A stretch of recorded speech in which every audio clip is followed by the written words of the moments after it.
participants from all over the country, and those beyond the shores of Nigeria.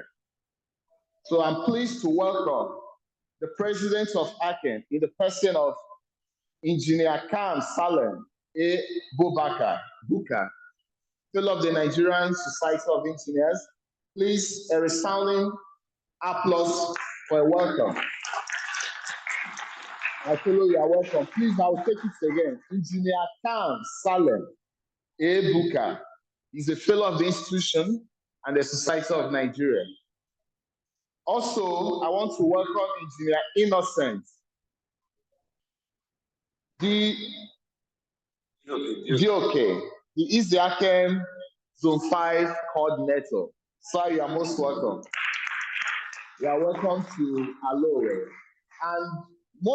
And especially, Engineer Professor Benedicta Uchenna Dike, fellow of the Nigerian Institution of Water Engineers, and our renowned guest speaker.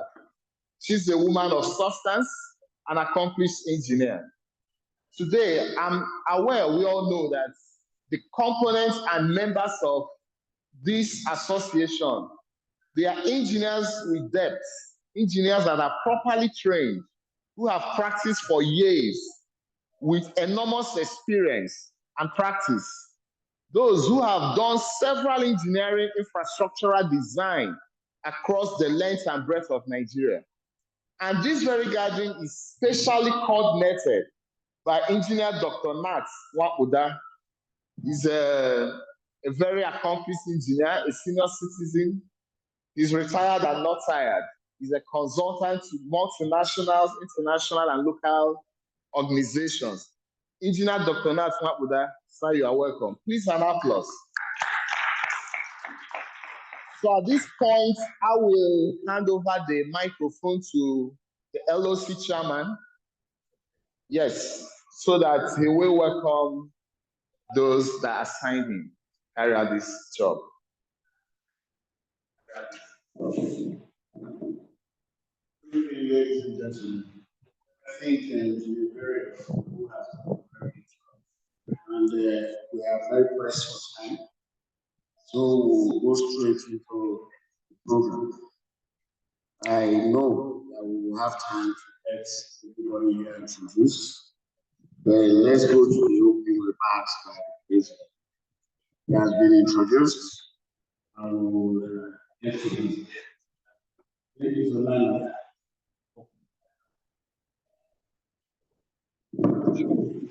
MPPs, I hear you online. Please kindly welcome and recognize the dignitaries here so that you can also introduce the president. Thank you, sir. Good evening, everyone, whether you are in Owerri or joining from anywhere in the world on Zoom. It's wonderful to have you with us. I'm delighted to welcome our president, who's already been introduced, our past presidents, member firms, ACEN secretariat colleagues, and special guests to our third business evening of 2025. The theme is Engineering the Future, Mentorship and Collaboration in Engineering Consultancy. It is one that could easily take a whole semester, but we're lucky to have it distilled into one inspiring session with Professor Benedicta Uchenna Dike. By the time we close, I hope we'll all leave with fresh ideas and at least one new connection. Because in engineering, as in life, it's who you know and what you know that shapes the future. Welcome, and let's enjoy the evening together. Thank you.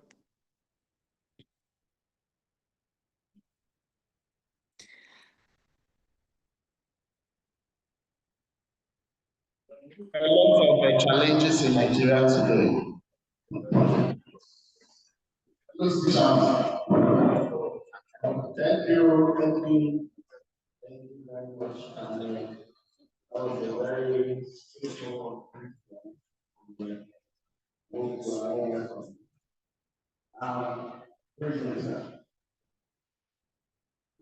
Thank you very much.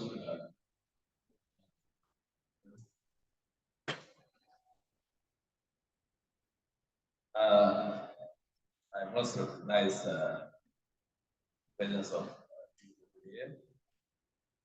Yeah, Professor Benedicta Uchenna Dike. I must welcome our guest speaker for today.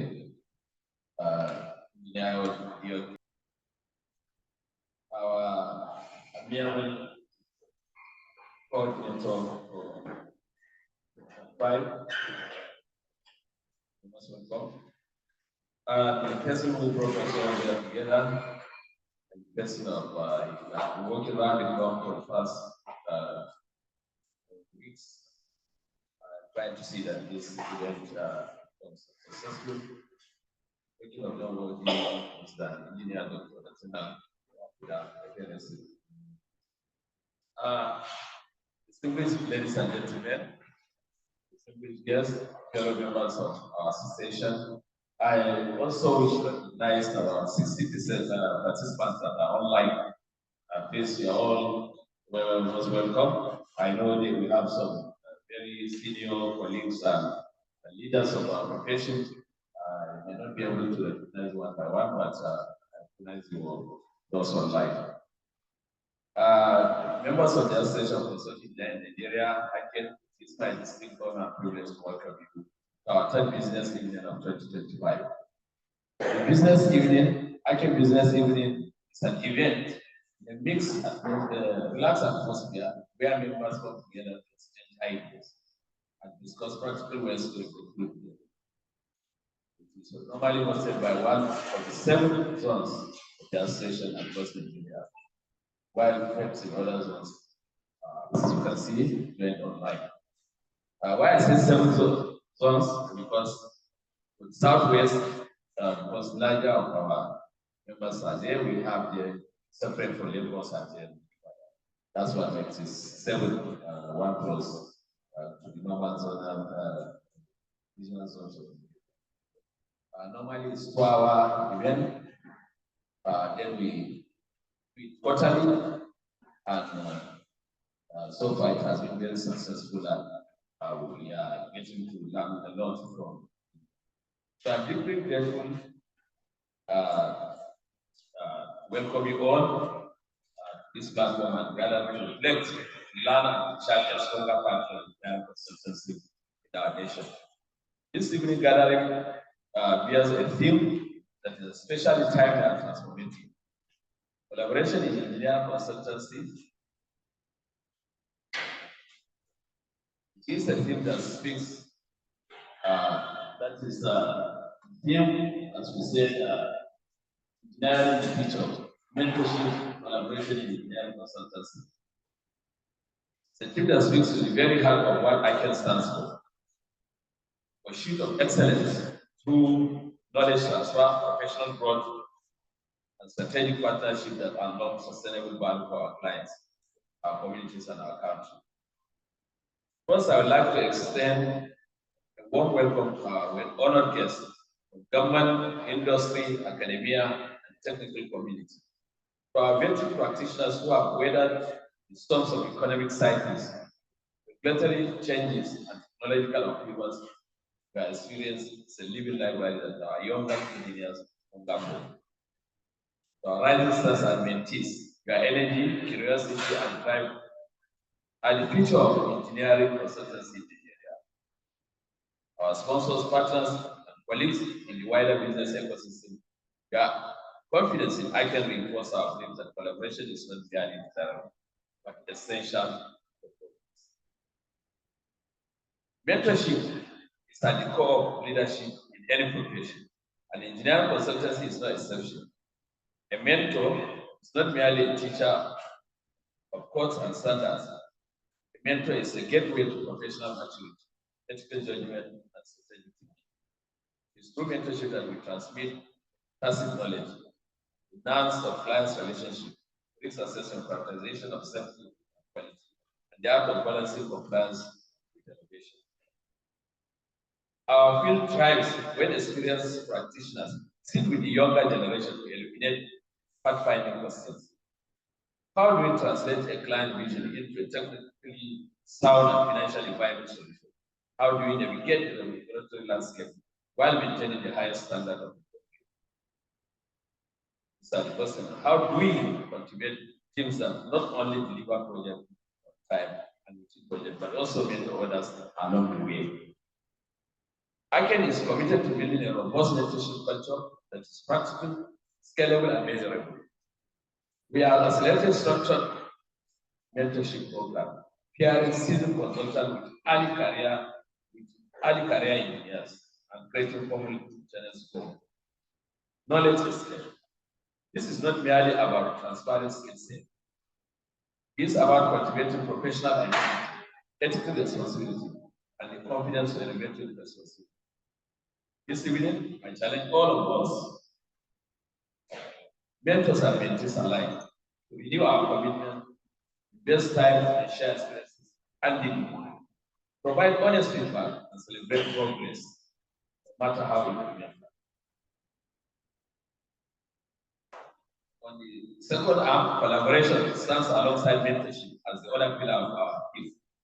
In a world where complex project demands multidisciplinary input, no single firm or a sector can deliver every answer for collaboration, expands our communities, reduces risks, and accelerates innovation. It enables us to pool technical expertise, leverage diverse perspectives, and access new markets. The area of collaboration is particularly important when we bridge the gaps between consulting, engineering, construction, finance, academia, and public sectors. Together, we can design and implement infrastructure resilient to climate change, adaptable to evolving clients, aligned with the area developmental goals.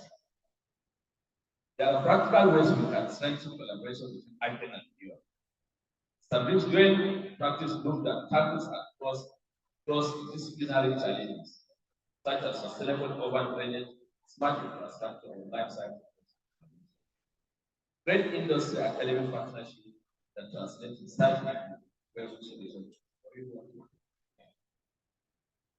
And as an association, we must also recognize the imperative of critical collaboration. Partnership should be rooted in transparency, fairness, and a shared commitment.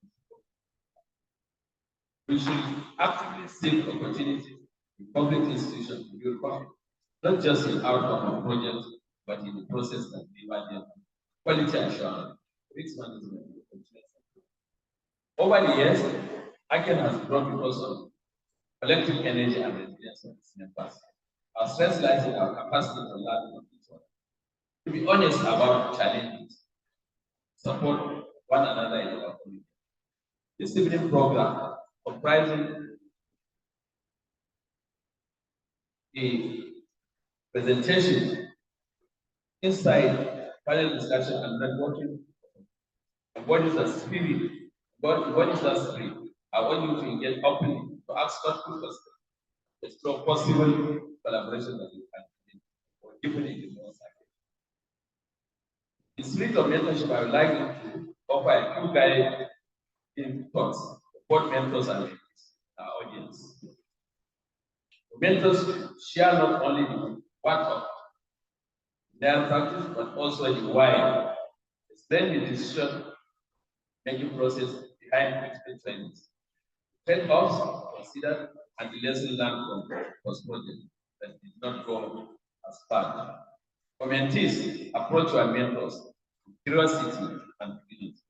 Set clear achievable goals, seek feedback beyond technical performance, and demonstrate accountability by translating guidance and tangible progress. For both, cultivate a broad mindset that embraces new technologies, especially in digital twins, building information model and data-driven designs, while maintaining steadfast and professional. I would like to take a moment to express gratitude to our leadership team of steering, ACEN, vision and integrity, all participating firms and individuals who contributed to the success of this team. The engineering, university, and research centers that support our vision, theory, and practice. As we move forward this evening, let us commit and translating the energy of this gathering into concrete action. Let us pilot mentorship, cycles between our firms and their group. Let us initiate or deepen inter-firm collaboration, or at least one project that demonstrates the value of integrated teams. Let us report back, sharing outcomes, lessons learned, and opportunities for scaling successful models across Nigeria. Finally, I want to reiterate my gratitude to all of you for being here, not leaving out those online, for your dedication to the profession, and for your belief in the power of mentorship and collaboration to engineer a better future for Nigeria. May this evening exchange spark ongoing conversations, spark lasting partnership, and spark tangible progress in our practice. Thank you, and I wish you a fruitful and inspiring business in the 2025. May we all be empowered to engineer the future we envision. Responsibly, collaboratively, and excellently. Thank you very much.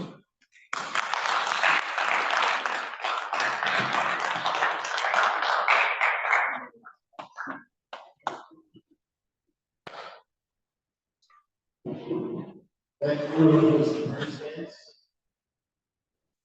Please another round of applause for our president.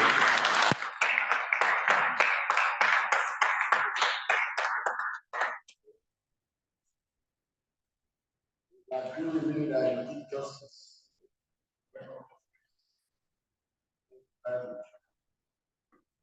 Ladies and gentlemen, I will crave your indulgence at this point to break away a little from our protocol. I think it's on the line of our protocol. I want to do what we usually would do.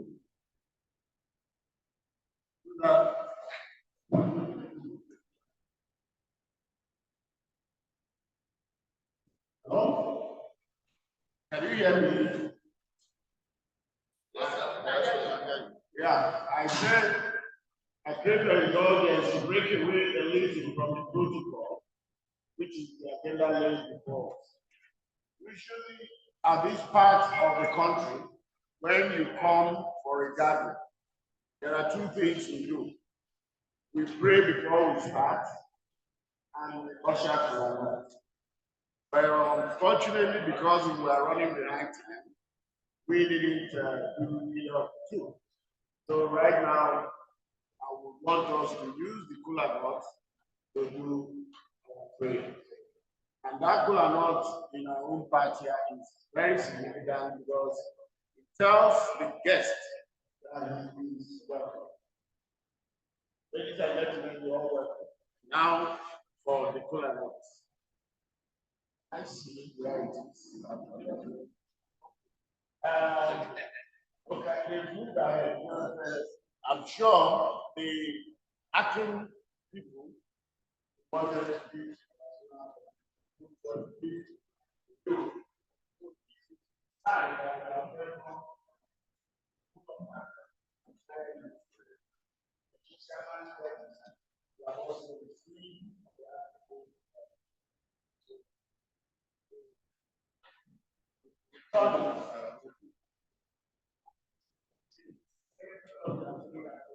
Thank you. Maybe I can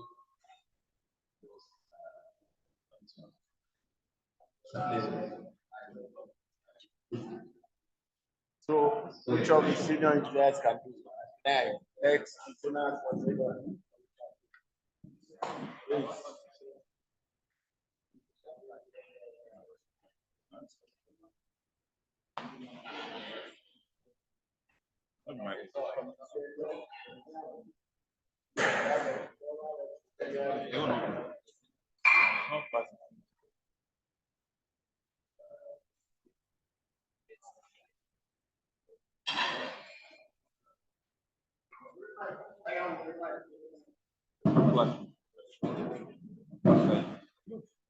I know in our community, people now do not understand our native language. However, since we have guests here, I don't understand our local language. I think this school are not. We crave this indulgence to understand this language.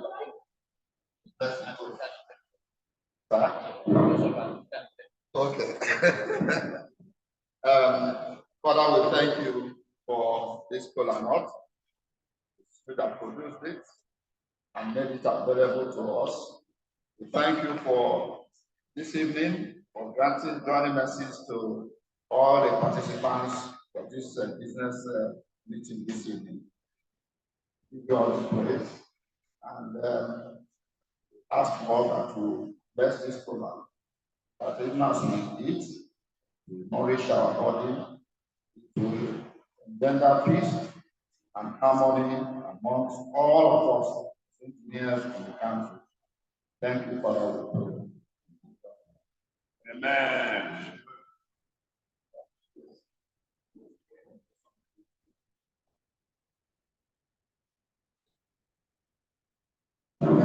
Thank you very much.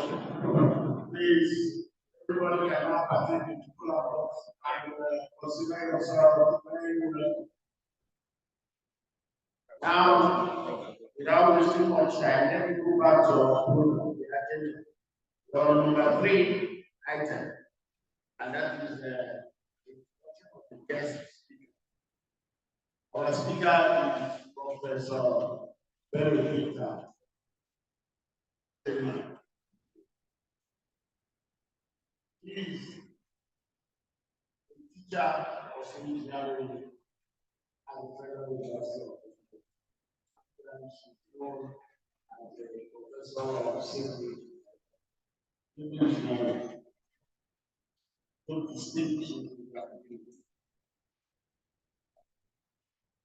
Professor Dike studied mostly at Bayowa University. Bayowa is Takawa, Belém.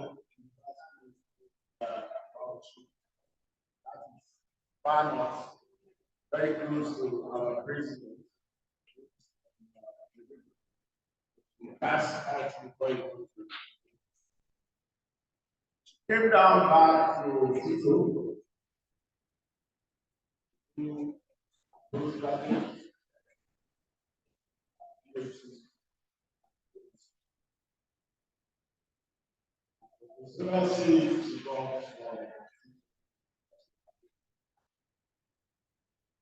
So, very active too. Is holding 4 foreign positions. Besides serving as professor of civil engineering, he is the private head of the Department of Economic Director of Public Procurement Tax Center, supported by the Bureau of Public Procurement, EPP.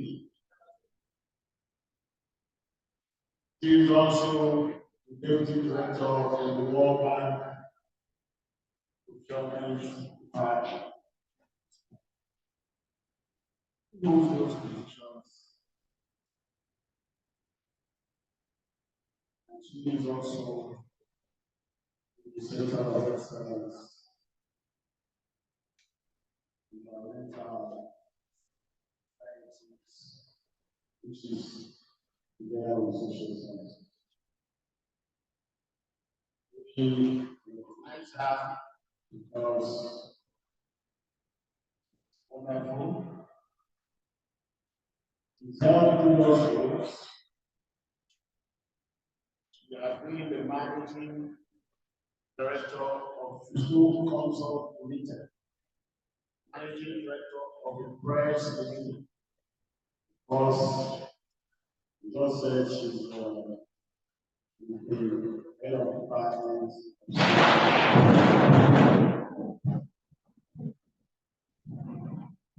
She had interest in research,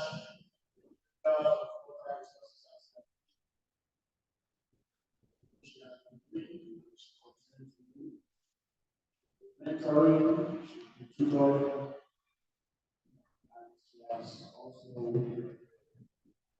known to have trained a lot of PhD people, even in the East. I, inclusive, was a student at some point. So we can't begin to talk about her because our encounter with her both are unique. The main feature of those resources. And I'm glad to have her in our midst too.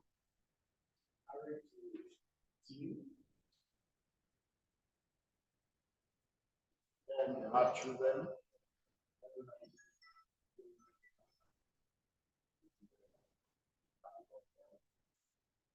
Ladies and gentlemen, what I try to do most of the time, I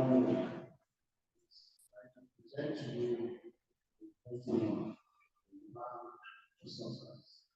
Professor Benedicta Uchenna. Please come forward.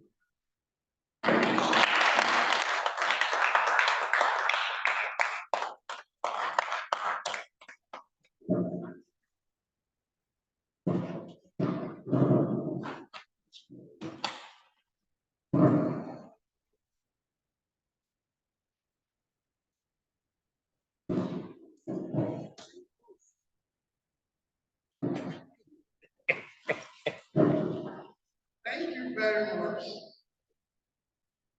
I don't know if the post is online. I was requested permission to unmute me and also give me control to share my slide for the benefit of the participants who are online. So I want to start by thanking ACEN for inviting me to speak. President, incidentally, in his opening remarks, has summarized my lecture. I'm wondering if there is still need for me to continue this lecture. Because he has spoken so much about mentorship, I'm wondering if there is need for it. I also would like to thank his lieutenant for that introduction. I'm wondering, talking about that was a lot. We've talked about, we're saying that this topic is crucial. Donor agencies are concerned about investment in infrastructure that has not benefited developing countries because the issue is who are the persons manning these investments. So it's crucial that engineers need to start looking about mentoring the young engineers, and they also need to start thinking about partnership collaborations. So in this lecture, we're going to seek answers to questions as, is there a gap in knowledge transfer in Nigeria? How can collaborations among engineers drive the engineering industry? So when we talk about engineering the future, most times what comes to mind is innovation, sustainability, interdisciplinary collaboration, adaptability, equity, and inclusion. But all this is only achieved when we pay attention to human capital development. So let's look at the state of Nigerian engineering. Engineering is more than just a technical design. It is the foundational pillar of national development. In Nigeria, engineering is essential for delivering infrastructure, supporting industrial growth, and creating solutions to complex challenges like energy shortages, climate change, and digital inequality. In spite of the importance of engineering in this country, engineers still struggle to achieve their full potentials due to systemic gaps. We will look at this. So the path forward would involve focused efforts in human capital development. And to do that, it has to be true mentorship and collaborative practices among engineers. So let's look at the state of Nigerian engineering. Nigeria produces thousands of engineering graduates each year, yet only a small percentage transition into active engineering consultancy roles. As a lecturer, we try to keep track with our students. We find out that a lot of them actually live in engineering. This gap is caused by lack of readiness for real-world challenges, outdated academic models, and unlimited access to professional development platforms. Institutions like COREN and NSC have been mandated to regulate, license, and develop engineers. While COREN enforces educational and professional standards, NSC champions continuous development.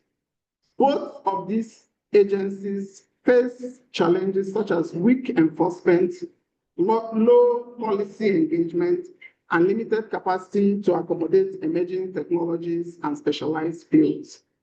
So major infrastructure gaps like unstable power supply, poor road networks, and ineffective water systems highlight the urgent need for stronger local consultancy capacity to replace over-reliance on foreign expertise.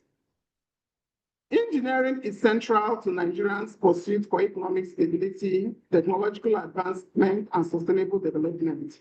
It underpins the key sectors of transportation, energy, health, and agriculture, providing the infrastructure and systems that power our daily life and national productivity.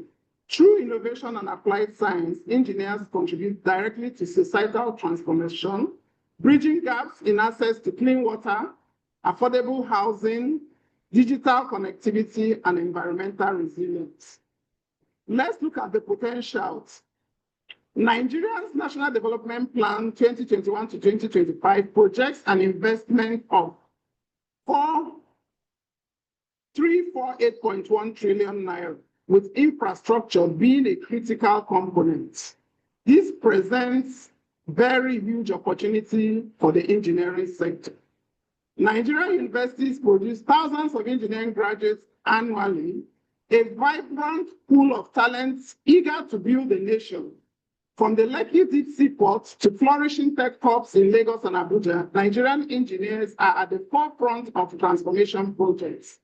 According to COREN, there are 85,173 registered engineering practitioners in this country, while there are 3,847 registered engineering firms in Nigeria. ACEN has approximately 300 member firms. These firms are specialized in consulting and represent a significant core of the consulting engineering landscape in this country. So what are the opportunities and the challenges in engineering landscape? For us as engineers, there are lots of opportunities in this country. In fact, I tell my students, Europe is built up. Why are you going there? This is where we need to build. People in the developed countries know that the opportunities are there. So why are you running? So the opportunities are massive infrastructure deficits. We have housing issues, we have power challenge. There's so much in the engineering sector that we need to clean up. We have the population who are tech savvy. We also have the local content. Government is making efforts to support local businesses. The Bureau of Public Procurement, NCMDP, are making efforts to make sure that local businesses thrive in this country. What are the challenges? The challenges we have is skill gap. Yes, we graduate a lot of engineers annually, but there's a gap between theory and practicals. And on the ground demand, we find that our engineering graduates don't have the qualifications to hit the ground running. This has led to them being underemployed, suggesting a mismatch between their skills and the jobs that are available for them. Then consulting firms and engineering firms have also found out that it costs them a lot of money to start training graduates when they hire them, leading to increase in the cost of their project. But this is just one of the issues. The more critical one we need to really worry about is brain drain.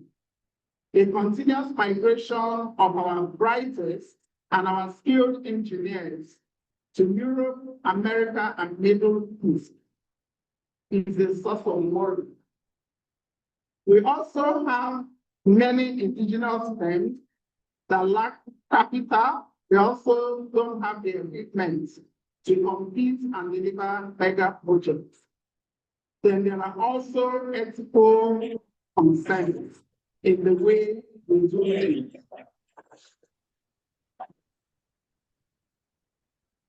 Let's look at the power of mentorship. So mentorship is actually is a partnership where a senior engineer guides a junior colleague, transferring knowledge, skills, and professional values. So mentorship is the most direct and effective way to bridge the gap between the classroom and the construction site. So when you see the Igbo businesses that have been thriving run on the mentorship system, essentially those is about learning directly from the boss. So if it is working, I think we need to adopt it in engineering and use it to stabilize the sector. So the direct investment in our future leaders will mean that we are going to now have practical skills transferred from senior engineers to the younger ones. We are also going to help them to learn professional ethics. It's not what you teach in school or what you tell them. They see their community, the way they're handling business ethically, and they know that's the right way to do it.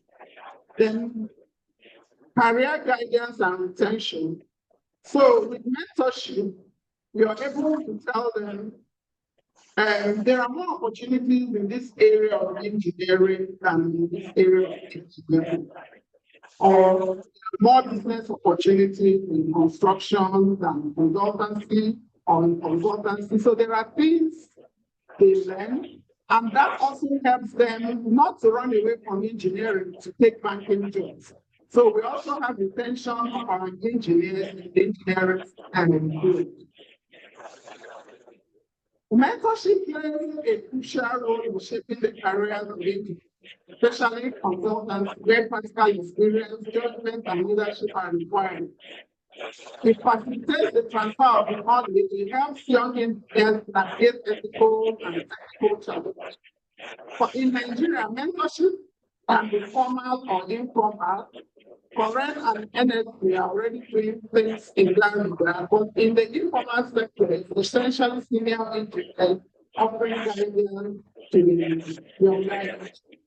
So when mentorship is taken seriously, it can lead to impressive growth, technical capacity, and leadership among young professionals. So what are the attributes of a good engineering sector?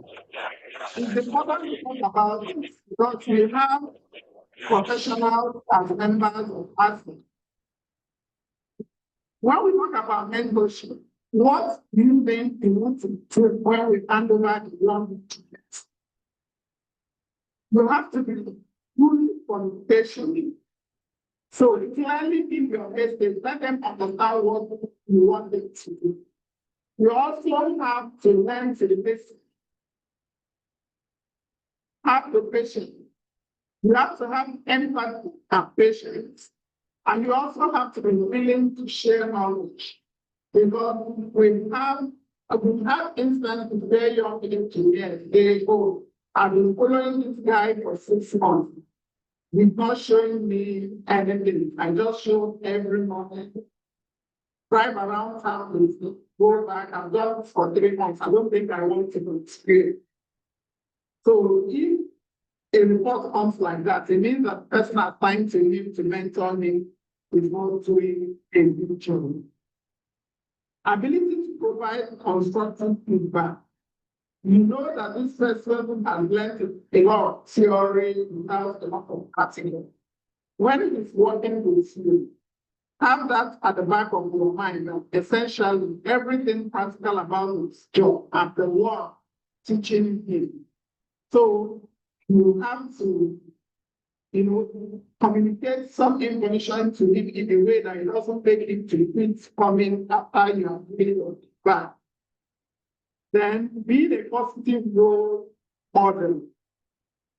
They should be able to learn from the way you're living your life and the way you're practicing engineering. You have to be trustworthy and confidential. When they have weaknesses and they let you know about it, let it be between you and them. Then you have to have a knack for building strong relationship. You have to have focus on the mentee's growth and development. So this person who is working with me, he has worked with me for 2 years. Has he registered with program? These are some of the conversations you need to bring on. Okay, so you need 4 years post-qualification. We've been together for 4 years. I think it's time for you to start your integration process. Networking and sponsorship. So when you have business meetings like this, you can invite your mentee to the meeting. So he also gets to meet other engineers. And where possible, if that meeting requires some sponsorship, we can support so that person can attend. Then adaptability, you have to learn to probably find a way to work with them because of the age gap. So there's this saying that a good engineering mentor stands as a trusted advisor, a source of inspiration, and a dedicated champion for the mentee's causes. Now, we talk about the mentor. The mentees too. You also have your own issue. So for you to be effective, you need to be proactive. You have to show that you have to make initiative. When your boss comes the next day, if you've done some drawing and there are things that are not clear, you ask questions. Don't wait until you're told to do everything. You have to have clear goals and aspirations. When you join this company, what do you want to learn? Where do you want to be in 5 years? Where do you be in 10 years? You have to be coachable. Don't make it impossible for your boss to work with you. And you also have to be open to feedback. If he tells you what you have done is all right, it's taking good pace because it's training you and improve some of the things you're not doing correctly.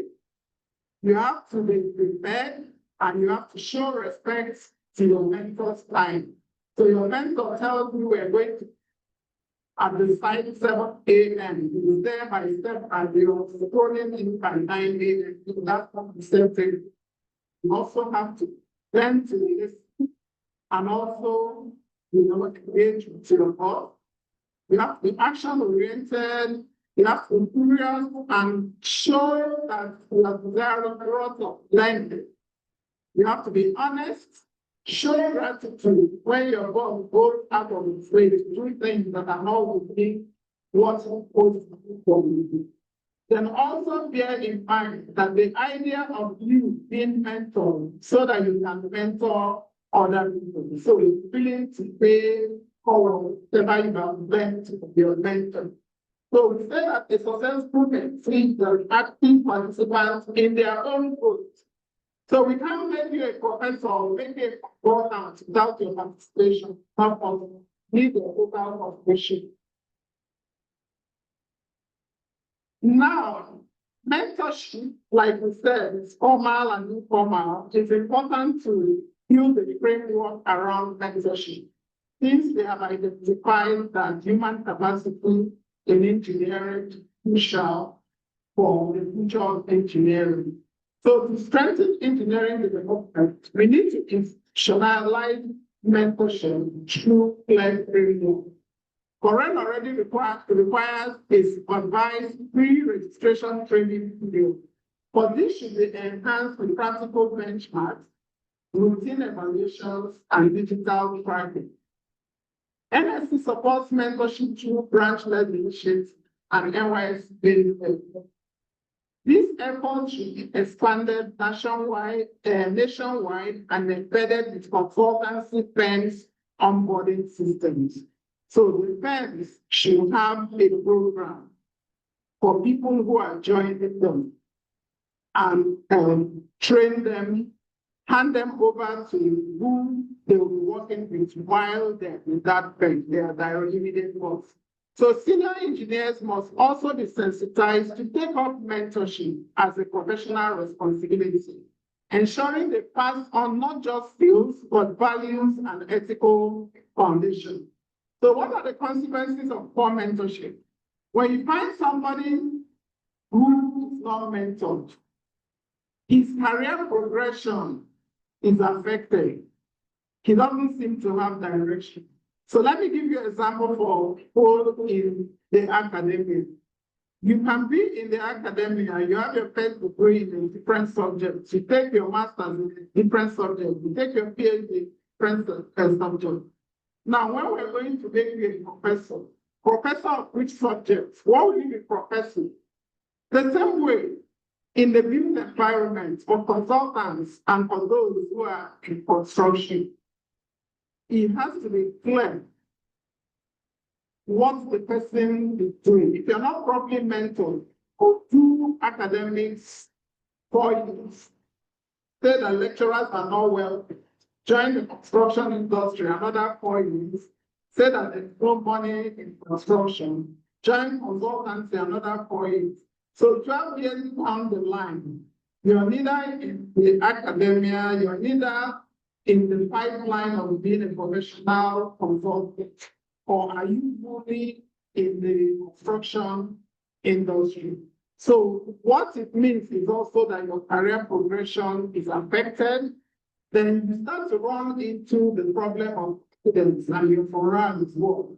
No, because 12 years down the line, those who have consistently made in the academic probably already have PhDs and they're senior lecturers.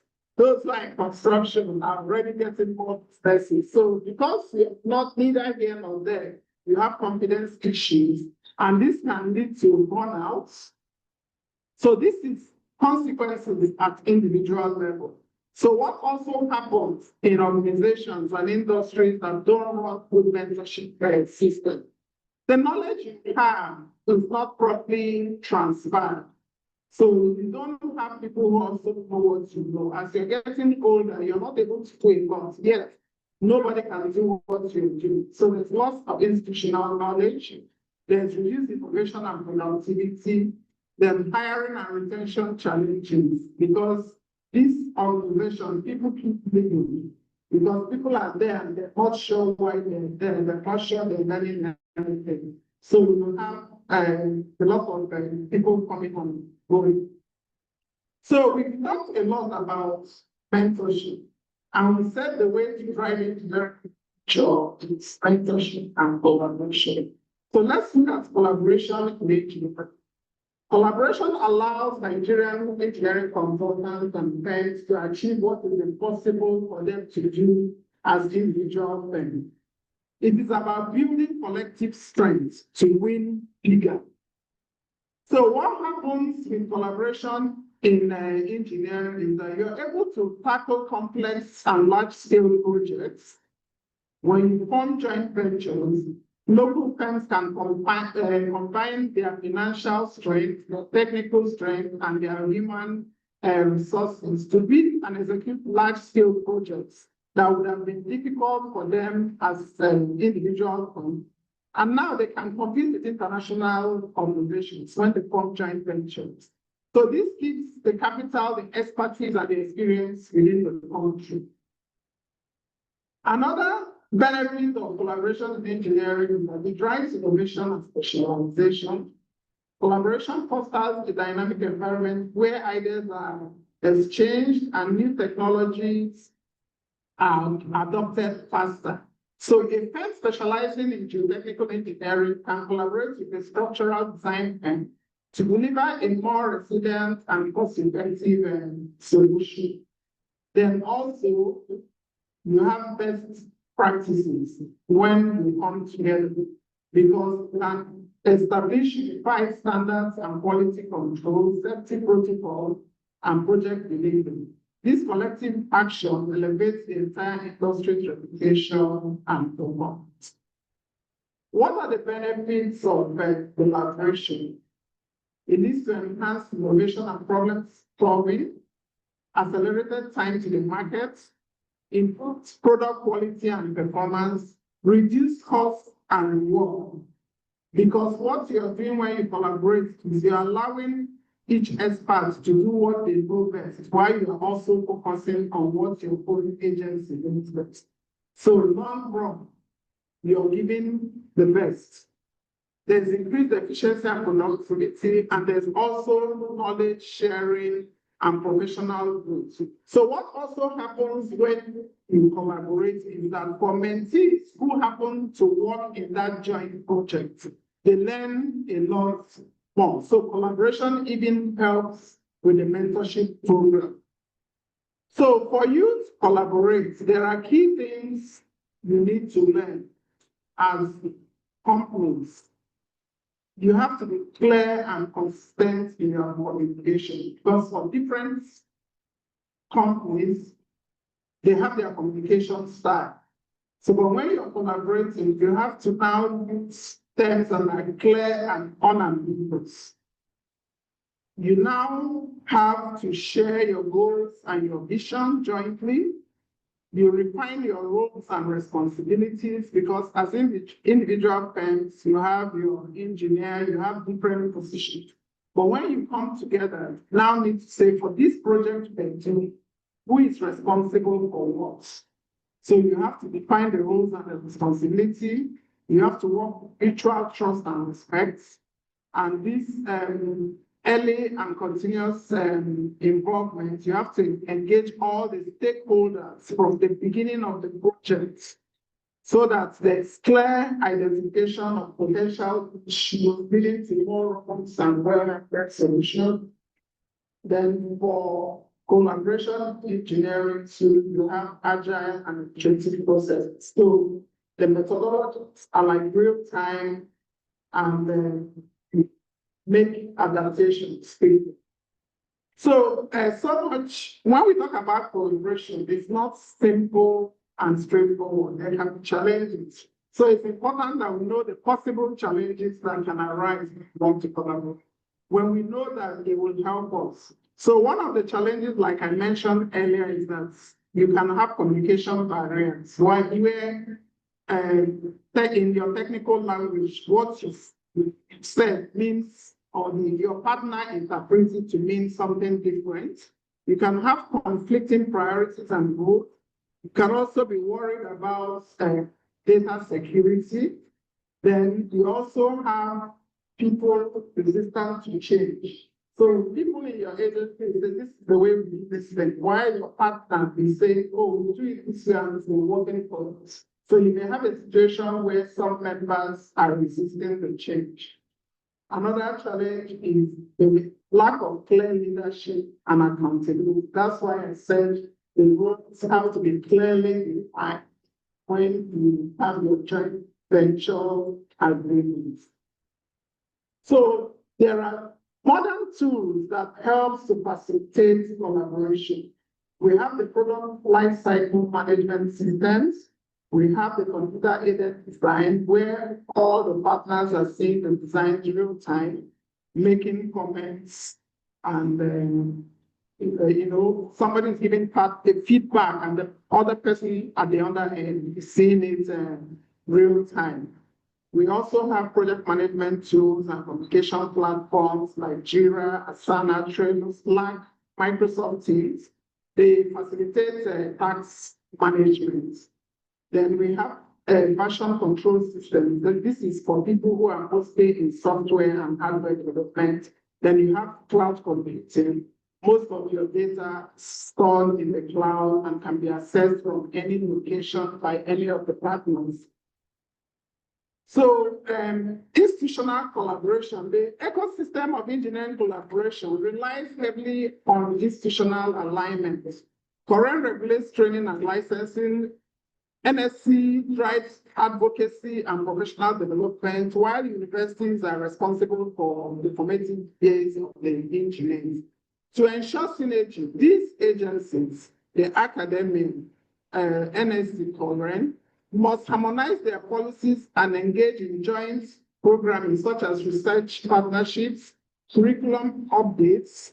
The academia should know what the industry wants at this time and incorporate it in their curriculum and public infrastructure planning. Platforms for exchange, knowledge exchange as conferences, digital forums, and roundtables are essential to nurturing collaboration culture within the sector. Now, we've been talking about mentorship, we've been talking about collaboration. As a woman, I need to mention the underrepresentation of women in engineering and the challenges they also face with mentorship. So while global figures are low, Nigeria's representation of women in engineering is particularly stark, with some estimates suggesting it could be as low as 5 to 7% of the total engineering population. So numbers don't lie. Upwell consider a small fraction of the engineering workforce in Nigeria. The number of women engineers in senior leadership and mentorship positions within the engineering consultancies is very small. So that also makes it even difficult for women engineers to find women mentors. But if the women are like half our population, we are limiting our innovative capacity and economic growth. Mentorship and collaboration environments are key to attracting and retaining men in the field. So if a woman is posted to your agency, encourage her to remain in engineering so she doesn't run away. So when mentorship and collaboration are combined, the effect is transformative and creates a self-reinforcing cycle of growth. So this is where we are now saying 1 + 1 is 5 instead of 2, because 2 is not more when you collaborate and when you mentor. So mentorship and collaboration, a junior engineer on a joint venture, like I said, is exposed to a diverse expertise from multiple firms. This accelerates their professional growth.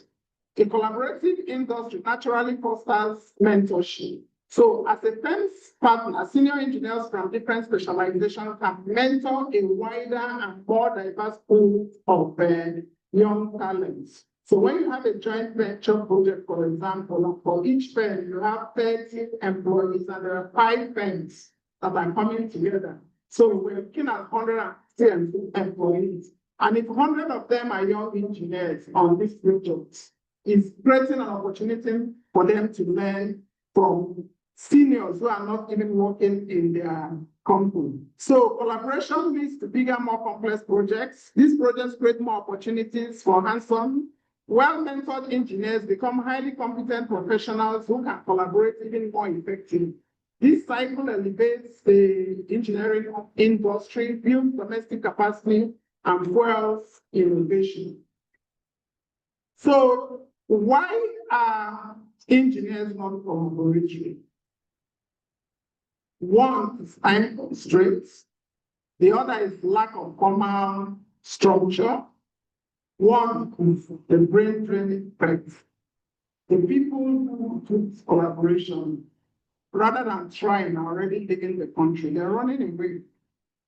Then we also have, traditionally, we have siloed work environments. We're used to working in our comfort zone.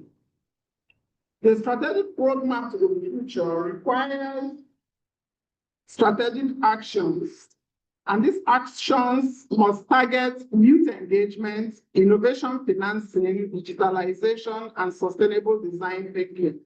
Government and industry stakeholders should co-invest in innovation hubs and tech labs, enabling young professionals to experiment and prototype locally relevant solutions. I think the president is already doing something with the technical schools, encouraging young people to go back to technical colleges to acquire more skills. Let's hope that the incentive given will help us to get people who will be interested very early in engineering. So structured support systems such as grants, startup incubators, and public-private research and development partnerships will ensure that local talent is empowered and retained. A future-ready profession is one where inclusion, ethics, and digital fluency are foundational, not optional. So the roadmap, what we need to do is for professional bodies, establish and promote formal structured mentorship programs with clear guidelines and measurable outcomes. Create a digital platform, matchmaking services to connect experienced mentors with willing mentees across the country. So like there's a mentorship program for the Association of Women Engineers USA. So they have such platforms. They send you a link asking you to choose the category you want. Are you willing to be a mentor or you want to be a mentee? So they pick all this information and pair you. So your mentee have consent. You're the one helping the person to grow in engineering. I think we need to have it formally in this country. Develop and champion legal and commercial frameworks that simplify and protect local joint ventures. For engineering firms, you need to, I don't know if there's going to be a way to incentivize senior engineers to become active mentors through professional recognition, awards, or direct benefits. So if somebody has mentored 10 persons, maybe Korean or NSC can recognize the person and celebrate him for doing that, or celebrate her for doing that. Adopt a mindset of co-competition, actively seeking partnership with other local firms for larger bids. Foster an internal culture of knowledge sharing, not knowledge hoarding. For individuals, yes, NSC Korean can start something, but as individuals, when we did this lecture today, it's important that the senior engineers, you need to know that your legacy is not just the structures that you have built, but the people that you are building. Proactively identify and guide a junior engineer starting today. Junior engineers, if you can hear me, do not wait to be chosen. Show initiative, seek guidance respectfully, ask thoughtful questions, and be a sponge for knowledge. So call for action to Nigerian consultants. You need to formalize mentorship programs, champion collaborative culture, partner with the academia, leverage professional bodies. So what vision do we have for Nigerian engineering? We're looking at imagining a Nigerian engineering landscape where every young engineer has a mentor and collaboration the norm. This will lead to a more skilled, innovative, and competitive engineering sector, capable of not just meeting, but exceeding global standards. Ultimately, by investing in our people through mentorship and fostering a spirit of collaboration, we are not just engineering projects. We are engineering a more prosperous and sustainable future for Nigeria. And that's why I said engineering the future is more about mentorship and collaboration. So in conclusion, the future of engineering in Nigeria rests in the hands of the people who practice it today. Every engineer must embrace the role of mentor, collaborator, and change agent. Our collective success depends on how well we transfer knowledge, how we share responsibility, and how we hold ourselves accountable. Support for current and NSC initiatives must go beyond compliance. We must actively champion mentorship programs, lead interdisciplinary collaborations, and invest in the future of young engineers. This is how we build not only infrastructure, but national capacity. I want to thank you for your attention.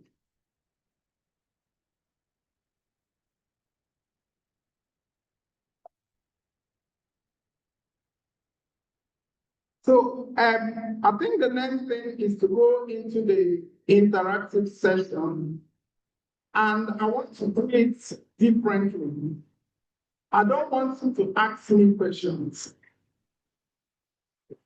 I want to ask you questions to be sure that you actually have been following or you have agreed to be the change agents. So to get us started, I want to ask a question. When we talk about engineering the future, what actually comes to your mind?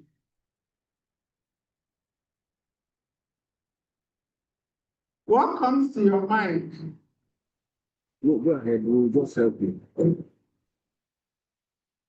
So I said for me, I think engineering for the future, we define it essentially as about innovation, sustainability. But from this lecture, we're trying to change it to say engineering the future has to be about what? Mentorship and collaboration. That's actually what will get us there, not the huge innovation, not the huge technology and all the equipment. You're saying human capital development should be our focus. So think about your own career journey. Raise your hand if you've had a mentor who made a significant impact, positive impact in your life. If you have one, just show by a raise of hand. Okay, so a few people. So thank you. Okay, thank you. So for those who raised your hands, what was one key quality that made that mentor so effective?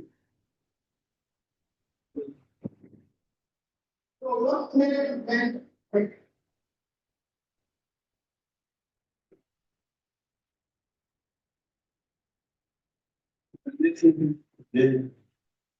Understand,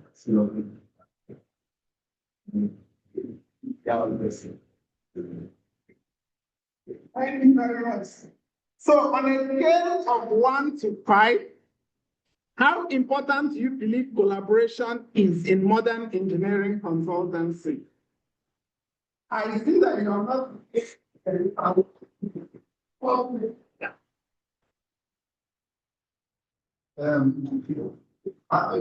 collaboration is very, very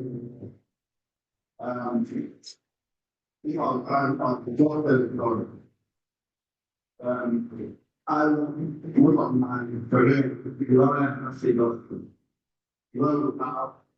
really challenges.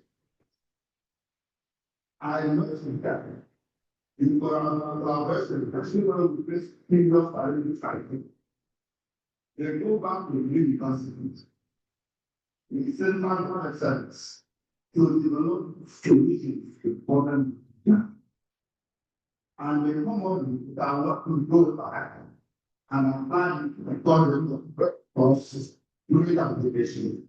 And we see come back to and I think that is one part of the collaboration working where exploring this part of the world. We don't collaborate in fact because we Canada,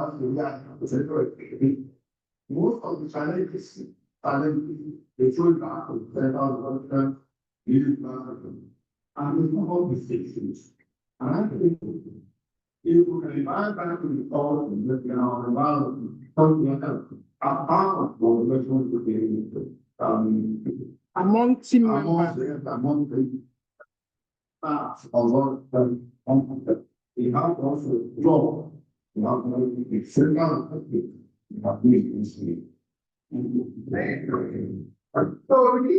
on a scale of 1 to 5, he thinks that collaborations should be scored 5, And he thinks this collaboration should go beyond partner companies, that they need to also collaborate with the academia. So what is one challenge you've personally faced when it comes to effective collaboration on a complex engineering project? So how many of you have been in a great joint venture group? What challenges and collaborating from that group? Collaboration is key. Is professional engagement. For instance, the last speaker that just said something that's been working together on each time we find something because of diverse or developments. We will now come in a certain individual life. Look at this. Are we better together to have solution to it? So some of the issues you normally have that this scale, we're not supposed to be circles engineering engagement. Application especially engineering, where you deal with pilot, the rest of them. So in those cases, you have to go out of this area to get understand. You can also help them. So in those cases, every a team and cannot accommodate. And you start begging and begging and begging.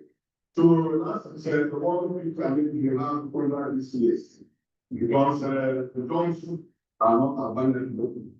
And by the time you get this job, you can't really on how to spend money so that the person that buys it can actually give you what you have to say. So that's the key challenge we have when we are having and discussing with. Thank you very much, sir. Thank you. So my next question, I thought of this. So the next question goes is mentees. Okay, so please, the people online, is there any person who has a question for me?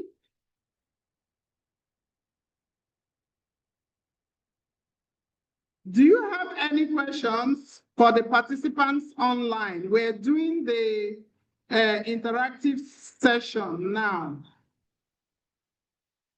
Okay, so drop your question in the chat. If you also would like to participate, indicate, show your raise your hand, use the symbol for raise of hand, and I'll call you to help us with the interaction. So where we are at this point is that we want to look at the mentee's perspective. What is the single most important thing a young engineer should look for in a mentor? So I need a volunteer. A young, what are you? Oh.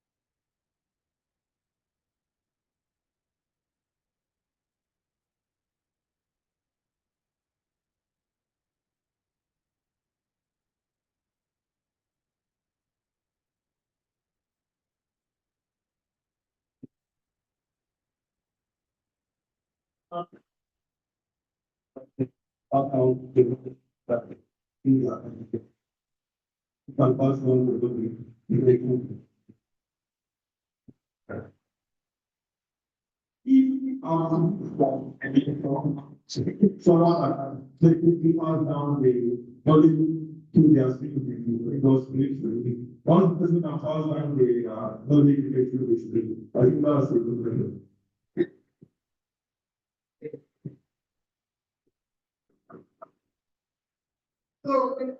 a young engineer with us and said for him, what he's looking out for in a mentor is a good communicator, because he believes that if the person communicates well, that he can learn. So now let's flip the point. For the experienced engineers in the room, what is the most rewarding aspect of being a mentor?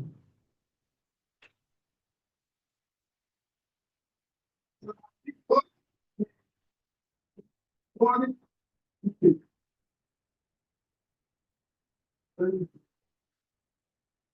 It's a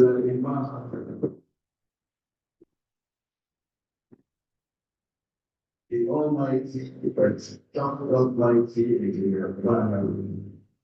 I am a frustrated engineer, and I keep telling you, I used to give civil engineers. Was my practice. How would I tell myself? And I do. I mean, these are business reinforcement. When before we pay, any new job you do, that's a good for me. But how would I something you don't give love to the I look forward to learn of this issue when it's something that I think I'll be happy. And I insist that everybody can take something. You don't have a problem negotiation. You say, which is what the correct negotiation of the person. So you want that from you. You will be right. You also bring any civil interaction on the development of asset, which is the maturity of the that's becoming from conveyance. And coming to conveyance, sometimes something that's which are the mentoring. If you convey your ideas, the less celebrations, and I think it goes in high country. I saw it yesterday event. I couldn't even show I don't see very well. I couldn't show that's it.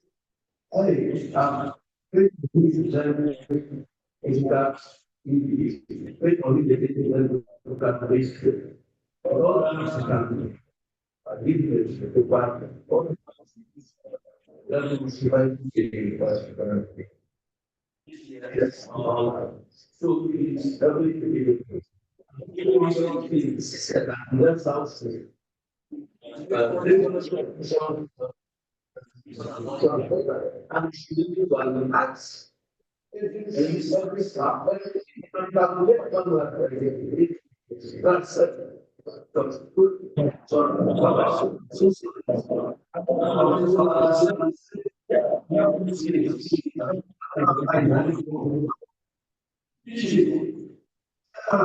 That sounds how much is going to be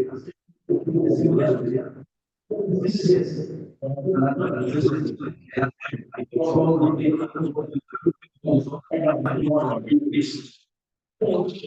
I am saying that we are supposed to be bold. We should be bold because mentoring is very crucial to the survival of this our engineering practice. As I can or as whichever one it is, as current as Nigerian Society of Engineers, as NICE, we should be bold enough to go to government and say these things are our preserves, and that is the only way you can save the society and our profession. I have not seen a developing country where civil engineers are poor, except in Nigeria, because I'm one of them. So I do not know what we will be leaving this conference with. So sorry I didn't get into. I wasn't here early enough. I was racing to come back. I was caught up by the rain. I didn't listen to your lectures. I'm here in quite late night, and I would have wanted to experience it firsthand. But gentlemen, I want to ask the question and help in answering it. How do we mentor the younger ones?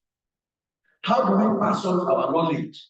If you don't get the sensible jobs and the government jobs, the jobs that get you thinking are the government jobs. How do we, if we can't get the government jobs, then how can we pass on the knowledge?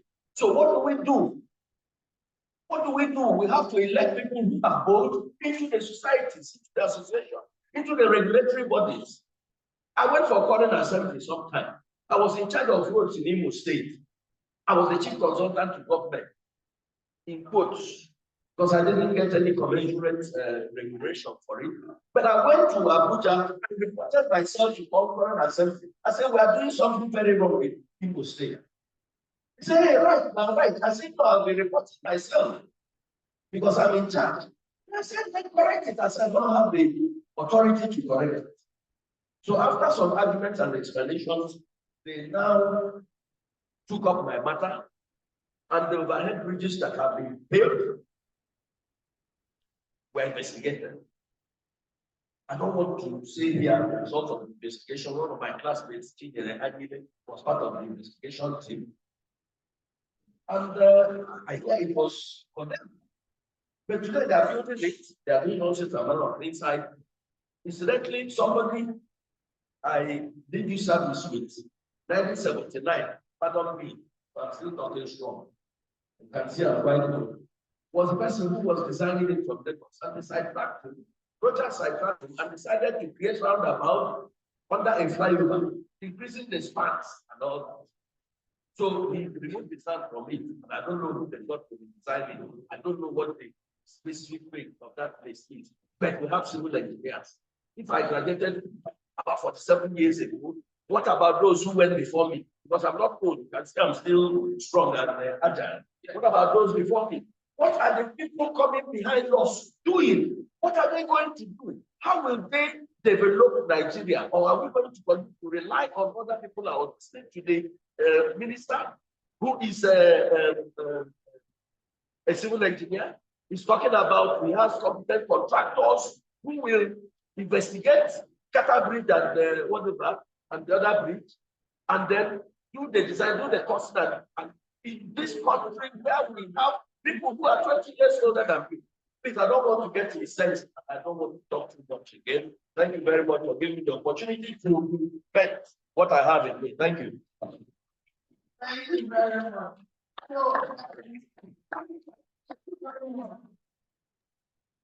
Sam said giving the opportunity to also talk about the challenges that consultants face with collaboration. So the knowledge sharing, we're getting our opinions on more obtained from the challenge.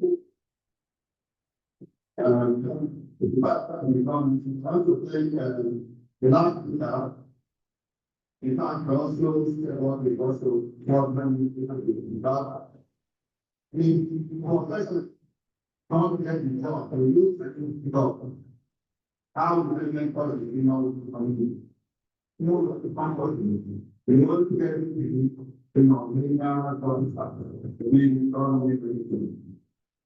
well, my comment on the challenges of population. Really last year, let me see people. Is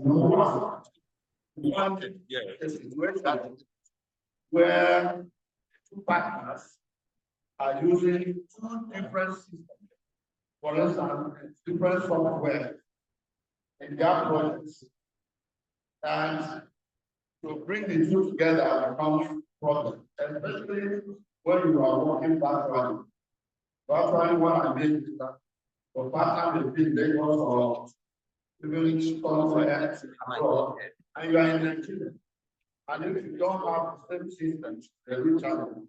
So what we normally do is look before the commencement of the project have to be sure you have online office design all the software you are going to use for the project. So that we can now transfer whatever you're doing to the other partners and they will see that without any problem for this. And where the real problem is, especially where will have multidisciplinary. That's what it is. Not what I mean collaboration. I'm not like civil against civil. I'm not talking about really projects that have multidisciplinary. Multidisciplinary. That's you have mechanical, electrical, instrumentation, all of it. Technical safety engineers, all of it coming together. And probably your capacity is probably just for functional, electrical, and you don't have the capacity for process engineering, and you have to do some of those aspects. And the way you don't have, especially when you challenge, you are operating, and even your partner don't have the in-house capacity to run those complex ones we can then find out. Especially I know going to process, not a process engineering.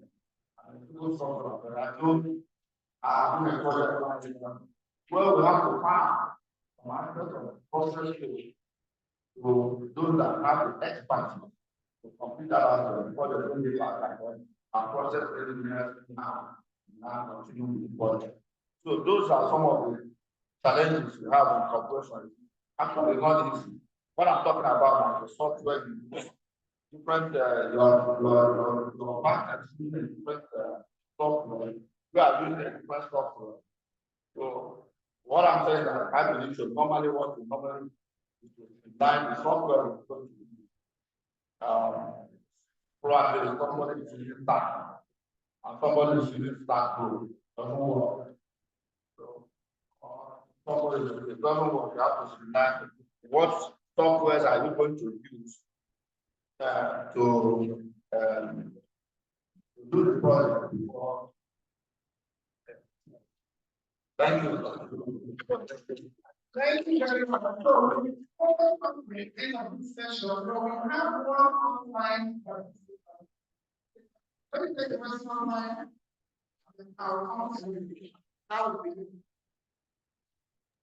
So we have an online participant who is trying to say something. Your name is appearing as Oppo. Oppo CPH 2477. So you say you wish to say something about the rewarding aspect of mentorship. You have the opportunity to speak now, please. Thank you very much. Okay, thank you, Prof. Thank you for a proper lecture delivered. You know, one of the rewarding aspects of, as a senior engineer, my name is Dr. Chris Daniel Onyeka. One of the most rewarding aspects of mentorship is feedback. Feedback from the mentee. And when I receive feedback from the mentees, it makes my day. And I want to say at this juncture that feedback mustn't always be positive. Sometimes some of the challenges that the mentee encounter will always give a leeway for deeper understanding and for me, more research to be able to bring the mentee up to date. Thank you very much.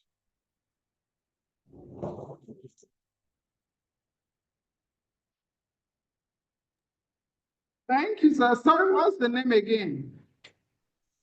Yeah, my name is Dr. Chris Onyeka Daniel. Sorry, ask him. Sorry, say the name again. My name is Dr. Chris Onyeka Daniel. Okay, thank you very much, sir. So we have one more comment. Thank you. Thank you.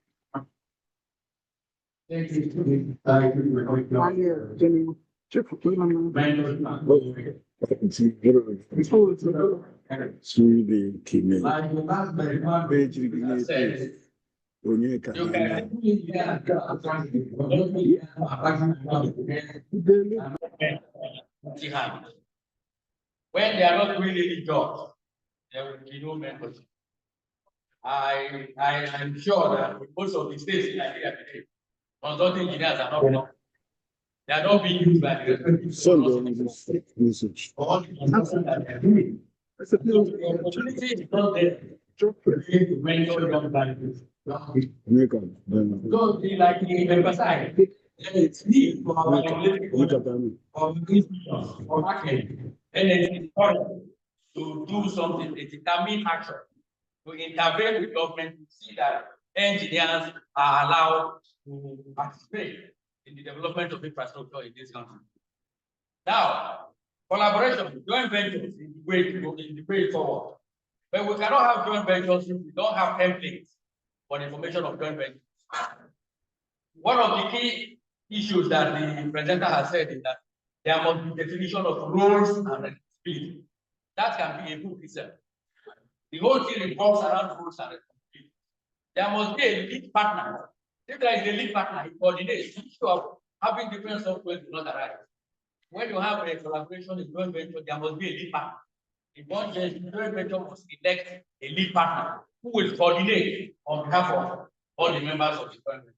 And in the moment you decide to come to joint venture, what you're saying is you have found that for this project you're going to do, you need expertise in A, B, C, D, E, F. Therefore, you are going to bring experts in all those A, B, C, D, E, F. So there will be no issue of finding out any job again. Because the purpose of the joint venture collaboration is to address those deficiencies. We are going to do a job that requires 6 different disciplines. You bring 6 different experts to form that collaboration and joint venture. That is just a little contribution I want to make. Thank you.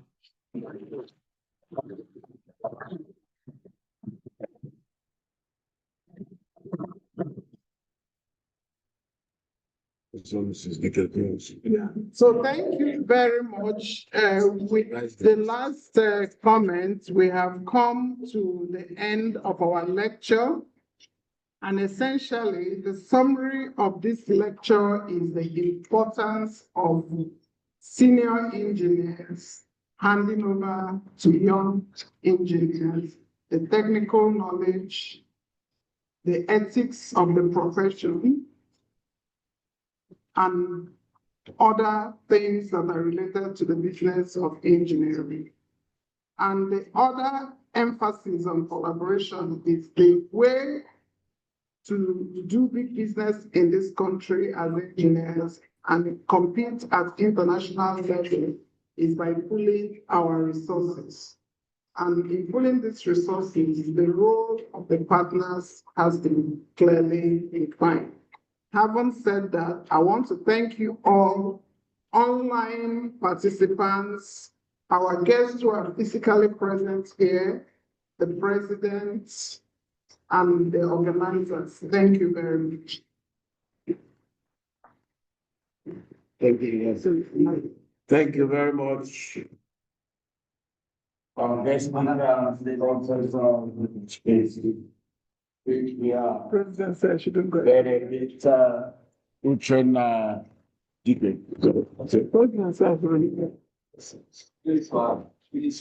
Okay, President, come up, sir. Not to stress, madam. Match the. I would like the zonal coordinator and the person of DK to join me. You also to buttress me to be able to do this presentation. I did. I've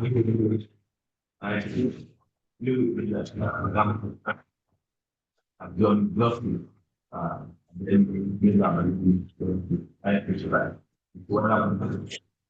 will be. Thank you very much. So, yeah, yes, go. Council and the general membership. They are I would like to this plan of government for Professor Benedicta Uchenna Dike.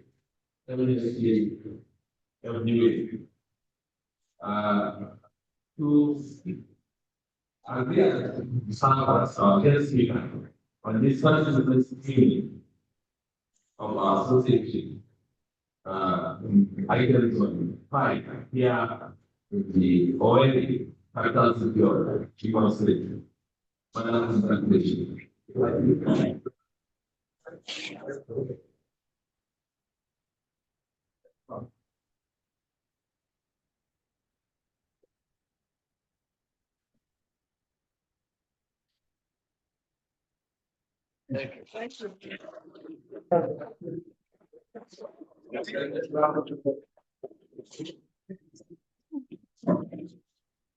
Please, another round of applause.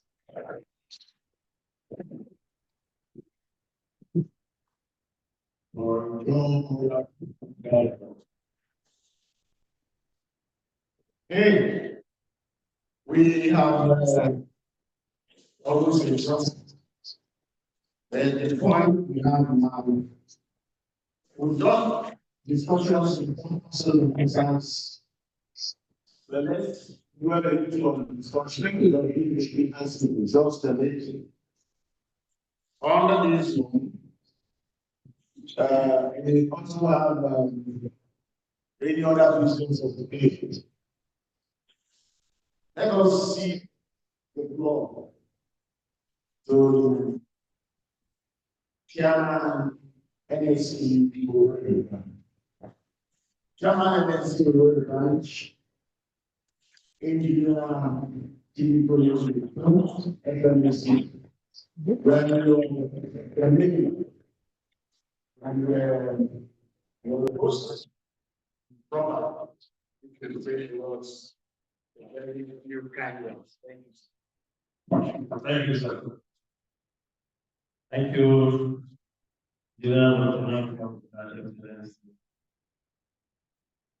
Brother and friend. I want to the president of okay. Also president. Permit me to thank one of my teacher, this intellectual for my brothers. When I was in school,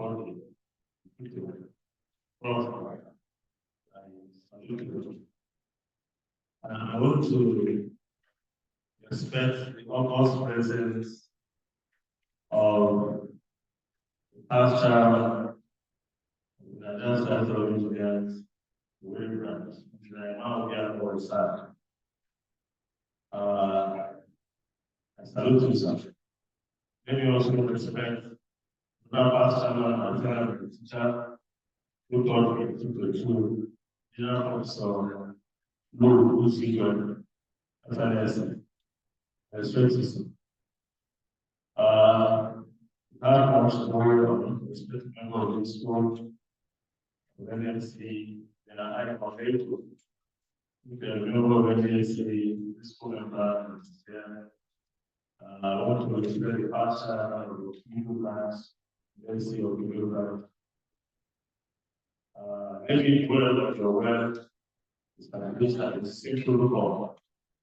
In topic of the very, very interesting mentorship and collaboration, engineering consultants, engineering people. When Organa and Organa say again program in August, but you are going to be like 3 months.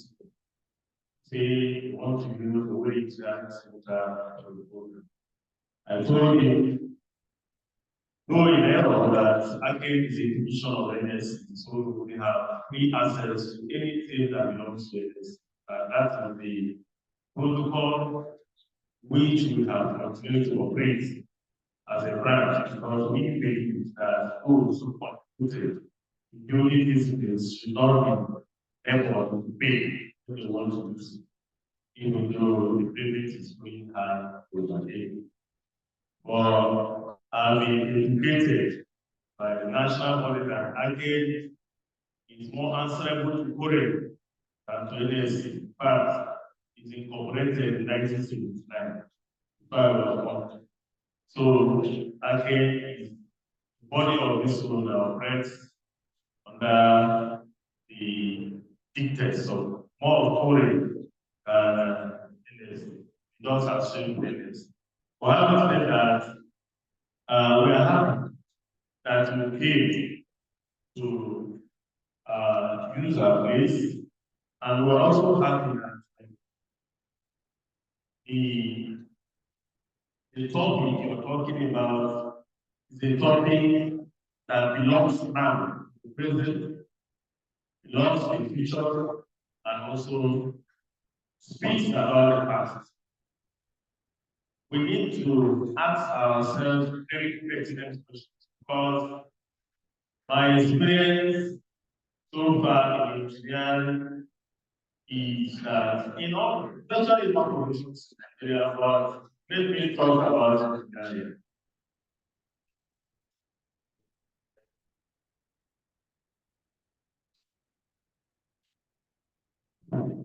Well, what we have in Nigeria, the problem we have is the professionals themselves. I have met my elder brother in my house school, and I was moved to near tears because what he said is true. And that thing he said does not, it may get some people emotional and they will forget about it.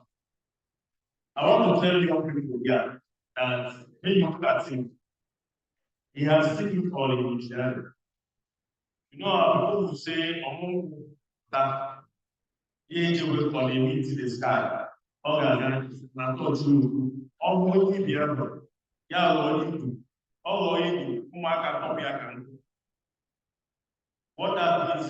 the youngest person will keep pointing to heaven. But when he sees what other parts of the earth was saw, it will vary like others. And at the end of it, will become firewood for the children. If it is not good, so we have a big problem. Let us not paint words about the regulators of every professional practice and the professionals themselves. If we do not, as consulting engineer, before somebody becomes a consultant engineer, he must have conquered that aspect of consulting, must have conquered that aspect of engineering you are consulting. It's just like an reference body. You are now a reference body. When they want to ask you, like now we want to talk about some problem. Anybody will call you and say about cancer leadership patterns in outside, because they can give you like that anything you want. And that is true. So if the practitioners will not come out with their futures and say this is what we want in our practice, this is how we want this profession to be practiced, and they leave it for people who just like that for positions in our society, especially in Nigerian psychology. And then oftentimes when I go for general assemblies and these are conferences, I shed tears because what we see is not, oftentimes is not a reason we became inside incidents. And people will sit at the comfort of their homes, pontificating for those who come out and say you should have been done this way, you should have been done that way. When you are in the minority, you don't get anything wrong. I believe there are some people who are here today who have engineering degrees who are registered by Korean. Some of them may have registered with Korean, but they never got registered to the. Let me tell us this about mentorship. Korean is a council that regulates you. There is no Korean branch of Imo State. There is a Korean office in Imo State, and oftentimes it is not headed by an engineer. It is headed by a clerk, a just a secretary of any what that person does is organize the files for them, good staff, sales staff for them, tell you where to register and all that. That person is not an engineer. The engineering society you have is Nigerian Society of Engineers, and the division where you have NICE, Nigerian Institute of Civil Engineers, Nigerian Institute of E and the rest of it, and their divisions of engineers. So if you are ready engineering about mentorship and you are not registered in the society, and you have allowed people who are using leverage on NSC to look for personal projects they want to use and feed their family, be running your society. Don't blame anybody. When they run your society to the corner, don't blame anybody. Don't come out and say, and it's not these people that we are here. The critical question is that let those people who are here, where we are in. Then on mentorship too, all our elder brothers, fathers, uncles, and senior professionals meet together. How many of us pay commiserately to the young professionals that are working under us? The quackery, the unpardonable quackery we see in engineering today was initiated and sponsored by the great professionals themselves. You bring anybody, teach him transformation, teach him, okay, hey, go there and do this. It's apprenticeship. Take, and take 10 meters today and show him one medicine board that even transform. In fact, the parent pushed him to be working on site because he does not understand the routine. He cannot follow. And you are putting tape in his presence, putting tape in put tape. When you are not there, you put tape and that thing. And maybe oftentimes we get emotional about this. We say, hey, you can do it. My boy is there. There are so many young people carrying files around who are not given the opportunity to practice anything by the very professionals themselves. And they are not very well. Most times they come to site, they have suffered to the die, they are frustrated to leave that project. It is happening. We should look inward. Before we start talking to government, we should organize our house. Because the same government who have learned how to solve professionals from the very professionals themselves. The very professionals told government how government can circumvent processes. The government did not learn how to circumvent processes themselves. I remember very well that before you register a building to be built in Nigeria, this is Nigeria, you must have the staff and registered engineers in those drawings. In those drawings. Our people are permanent secretary in the Ministry of Works. We have general managers of UCD and the rest of it. We registered engineers. Until such a time when people now sit in garden park, carry a seat, sit down, and the one being is sealing structural drawings, putting seal on structural drawings. You would see on the human being will take, and at the time they said they saw one woman that using the husband's seal, structural seal to put on drawings. And people are asking why are building collapses. More buildings are going to collapse. More buildings are going to collapse. More houses are going to get caught due to electrical installation, bad electrical installation. You hardly go to any public building that you see electrical wiring. Hardly. You hardly see that because the electrical installation is given to one part to do, and also it is that is given to that part to do by a registered engineer who is maybe the major contractor of that or the project manager of that project. That guy has given him better price. Therefore, the professional can go to that. It is happening. So we must look inward organize our house, and as a people, we need to talk to government. We need to engage government, we need to engage our society, because there is no NSC, there is no current president that is not a member of NSC. Oftentimes, they are failures of the Nigerian side of the first place before they become current presidents, even the registrar. So when people say NSC people is different, they say it is people from the same body that are running those organizations. So when you now say, when we have this ideology, what we need about it is government. This one. It is not government anything, it is us intending how we run our professional society, how we want to do it, and where we want to do it.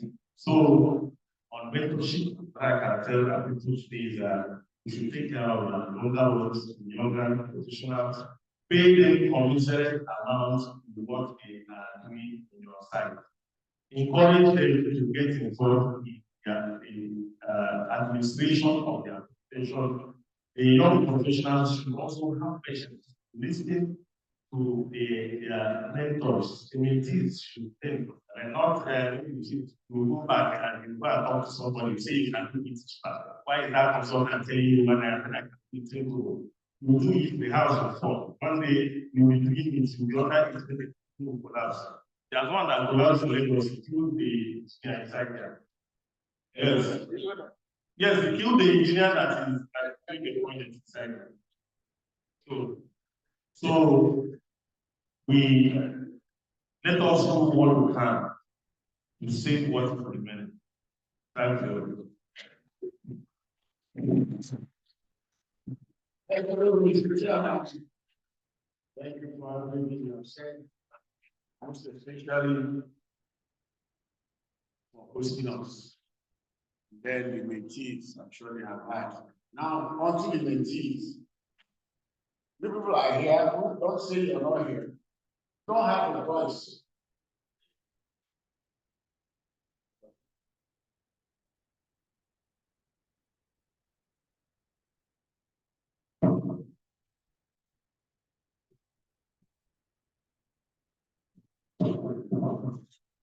I'm promising. I'm not going to take your time. Please. An activity like this, I would like to include something like community.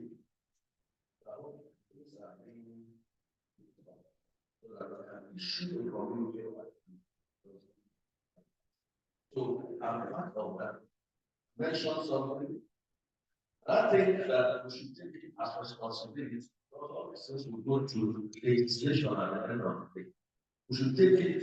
The various societies, the various associations to take it upon themselves to ensure that they help engineers who are in the legislation, the National Assembly, the State Assemblies, to articulate some laws that will prevent the people in administration from doing whatever they please. Please let us take it upon ourselves to articulate position that will go in as they call them, the common laws. Yeah, people should read it. And finally, I want to thank the last person also, the chairman of NSC. I don't know how you do it, I'm not sharing my wish.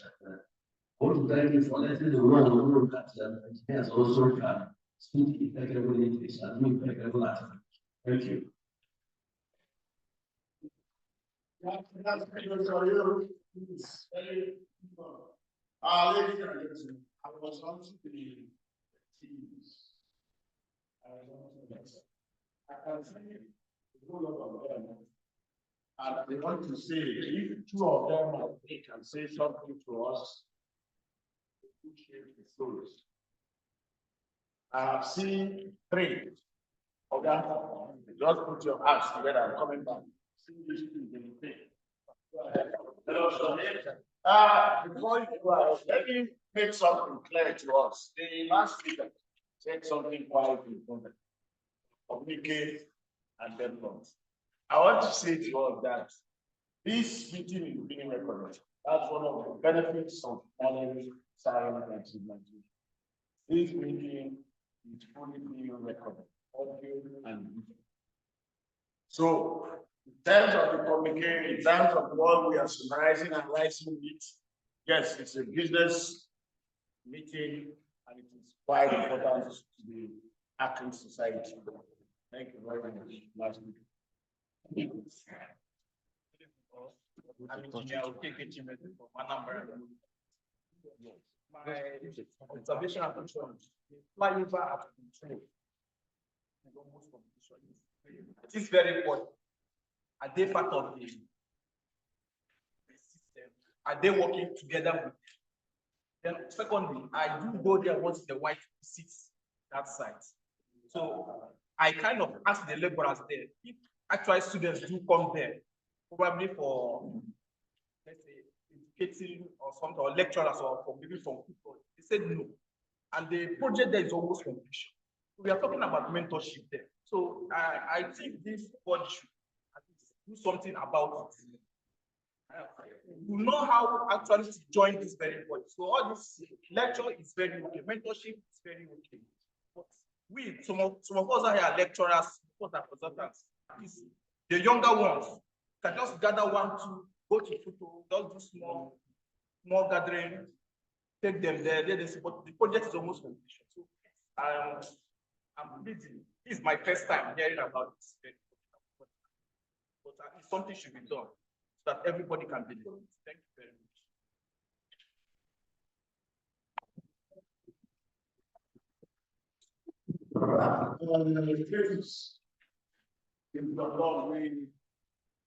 Don't mind me, I had you on the fly, and I know what you said is true. So it's also going to be part of our communique and drafts out of these things. Go ahead. Thank you very much, Paul. Thank you, Legato. You really did justice to the topic. I think we are working with some level of assumption. We will get treated because it is a very sensitive aspect of this. Part of the problem we have, I think it's like we have very well. Yes. It's part of the problem beyond the mentorship and see and all these things. One, you can't keep what you don't have. In the course of my years of practice, I've come across engineers that, fortunately, it's because of I've come across engineers that learned a lot of things very well. And the unfortunate thing about this is that some of them still have people they are learning from. And people who they are coaching. I was involved in a project in February 1st in this country, and within the first few sites we went on, I was working from the consulting background and consultant on the project. We told them, as a very big design, and asked the people for the location to provide a location for administrative reasons. And we clearly stated at the title page and all that. And as you vary capacity, a very capacity of social and actually determine the site. Before setting out the other things, we need to check the very capacity so that before we start the condition loss, we actually know whether the very capacity is commensurate to what was assumed, or you need to modify conditions. When I saw this, and I know the view number one, this was provided fiscal investigation. The person representing the fiscal plan is very old, and saying, no, we don't do this. The design has been done, this. This is not the first project that we get. You don't need to very capacity check and all that. But I have to tell them, in this very university, we have a very building about 5 stories that has issues that have been abandoned for 20 years because of the pressure settlements. So it's not as if they don't have an issue with respect to the very capacity. So you don't get what you see. At some point, some other engineers do things the right way. This young man is problem. By the time you check the very capacity, we actually found out that there was not much modified the drawing, the design, and all. But what I'm trying to say is, a lot of people have learned wrongly. And some of these people are in very high positions that they have those they are assisting their knowledge to. How do we grow into this? How do we ensure the quality of what people are learning? One of the best decisions I think as the only to undergo a professional training to reputable consultant and to the glory of God today I don't regret it. Anyone beat. A few months ago I was in South Africa. And I visited a friend of mine. They are consulting them, consulting them over there. There was a project they were working on. He just said, what's your input on this? And then I shared my input. It was like, let me just call a colleague of mine. He called his boss. I didn't know that was the boss. And when I actually, because it was a problem that they already had, and when I actually provided some, it was like, where have you worked?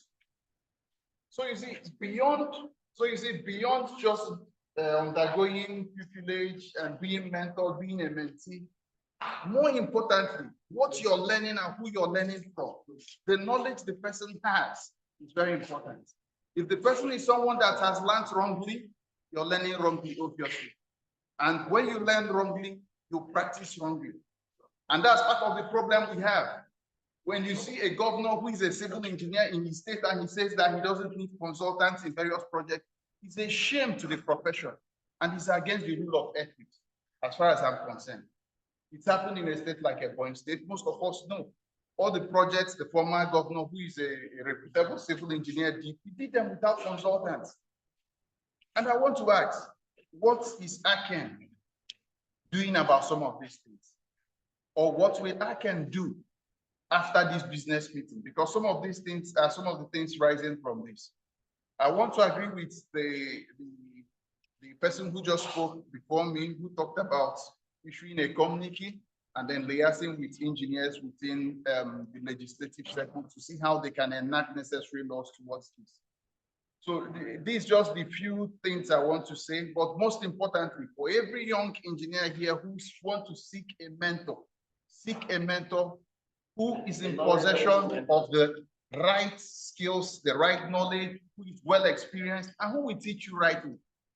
If you learn wrongly, you're obviously building on a false foundation, and it will only take time before whatever you're building is exposed. Thank you very much.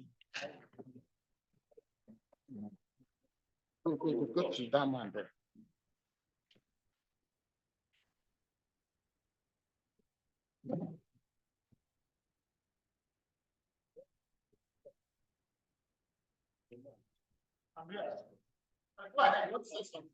No, there's one more. Okay. There's one more young man. Is from yeah, he wants to speak. Okay, thank you. Okay, thank you very much. So the mentors must be knowledgeable.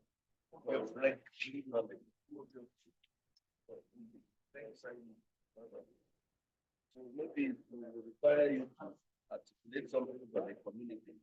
We must have it.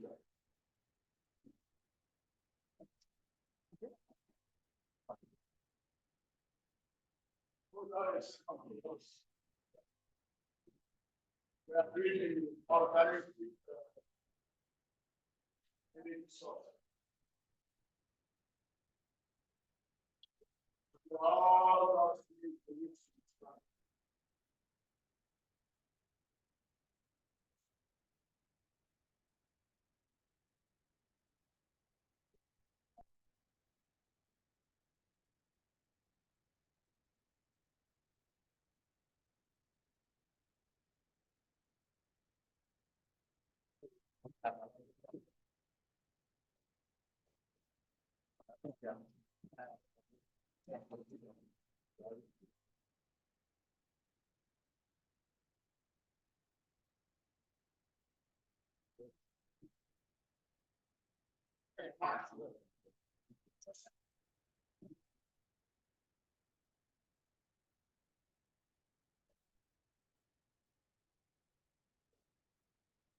The breaking transmission, the breaking transmission has cost of the site to run. Basically, nothing more. What we have to do now is to ask the patients because the closing in one.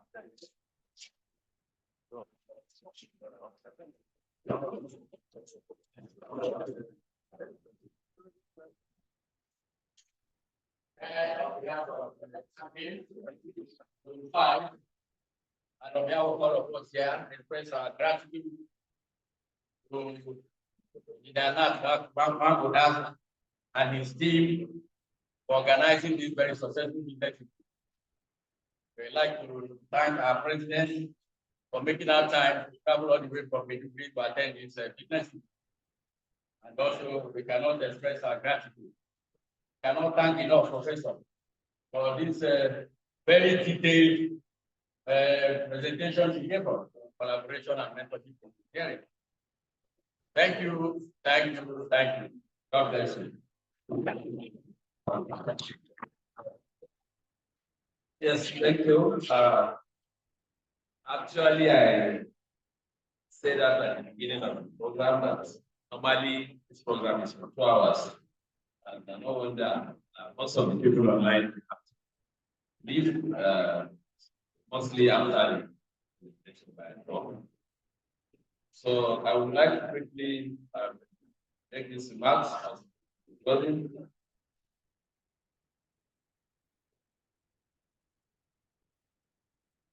Distinguished ladies and gentlemen, our guests, fellow members of ICANN, NSC, they are present, and friends of engineering consultants.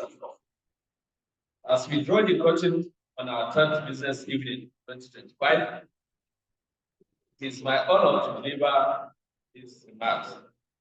Tonight, we gather under the banner Engineering the Future, Mentorship and Collaboration in Engineering Consultancy, a theme that speaks to our shared responsibility to prepare our profession for the challenges and opportunities ahead. We have spent the evening exploring how mentorship can cultivate professional management, ethical judgment, and strategic acumen, while collaboration has demonstrated in practical terms how multidisciplinary teams and cross-sector partnership can accelerate innovation, improve outcomes, extend our reach within the area and beyond. The conversation we have had through the presentation inside, discussions, and networking have underscored the simple truth. No one firm, no one discipline, no one sector possesses all the answers. By mentoring the next generation and by forging robust collaboration, we can design and deliver infrastructure that is safer, more resilient, more efficient, and more aligned with our country's development goals. As we reflect on these lessons of this evening, let me reaffirm a few key takeaways and translate them into concrete next steps for ICANN and each of you. One, central mentorship as a living practice. We will accelerate structured mentorship program across our member firms, expanding formal peering between seasoned practitioners and early career engineers.